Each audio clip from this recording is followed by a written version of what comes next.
نحمدہ ونصلی ونسلم علی رسولہ النبی الکریم۔ ناظرین، روحانی کلینک کی طرف سے السلام علیکم ورحمۃ اللہ وبرکاتہ۔ ناظرین، آج کی گفتگو میں تنگ دستی سے نجات کے لیے، فراخی رزق کے لیے، کشادگی رزق کے لیے خوبصورت قرآنی عمل آپ کی خدمت میں پیش کرنے کی سعادت حاصل کرتا ہوں۔ اس سے پہلے کہ میں عمل اور اس کا طریقہ آپ کی خدمت میں عرض کروں، آپ ہمارے چینل روحانی کلینک کو سبسکرائب کر لیجئے۔ ہماری تمام ویڈیوز کی اپڈیٹ حاصل کرنے کے لیے گھنٹی کے بٹن کو دبا دیجئے تاکہ ہماری ہر ویڈیو کا نوٹیفیکیشن سب سے پہلے آپ کو مل سکے۔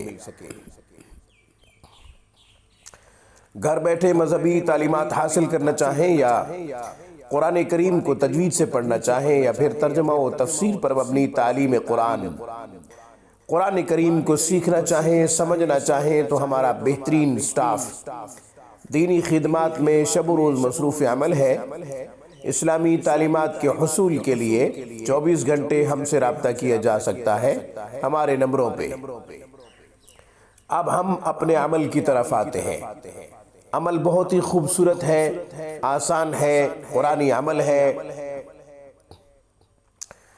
جو شخص تنگ دستی کا شکار ہے، غربت، گھر میں فقر و فاقہ اور رزق کی تنگی کا شکار ہے، فقر و فاقہ بھی ہے، غربت بھی ہے، تنگ دستی بھی ہے، گھر میں کہیں سے رزق کا کوئی سبب نہیں بن رہا، اسے چاہیے حسبنا اللہ و نعم الوکیل 360 مرتبہ ہر نماز کے بعد پڑھے۔ ہر فرض نماز کے بعد 360 مرتبہ۔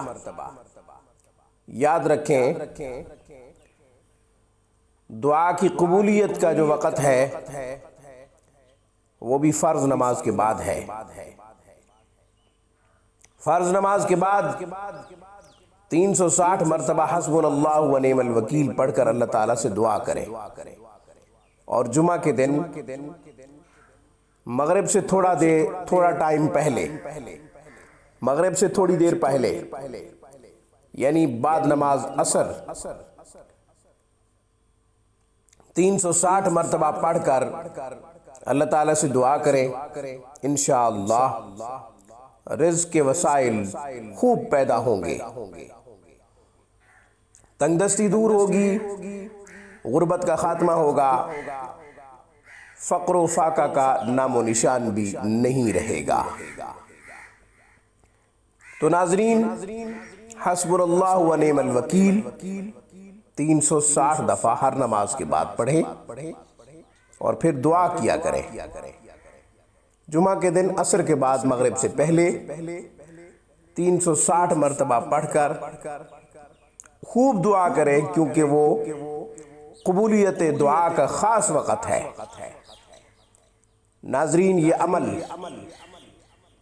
روزانہ کی بنیاد پہ کریں، حالات بہتر ہونا شروع ہو جائیں تو بھی کریں، بہتر سے بہترین ہو جائیں، حالات بہت اچھے ہو جائیں، پھر بھی یہ عمل نہ چھوڑیں، کیونکہ یہی عمل رزق کی بندش کو کھولنے کے لیے مفید ثابت ہوا۔ پھر اس کو ہمیشہ کا معمول بنا لیں۔ ناظرین، آج کی گفتگو میں بس اتنا ہی۔ السلام علیکم ورحمۃ اللہ وبرکاتہ۔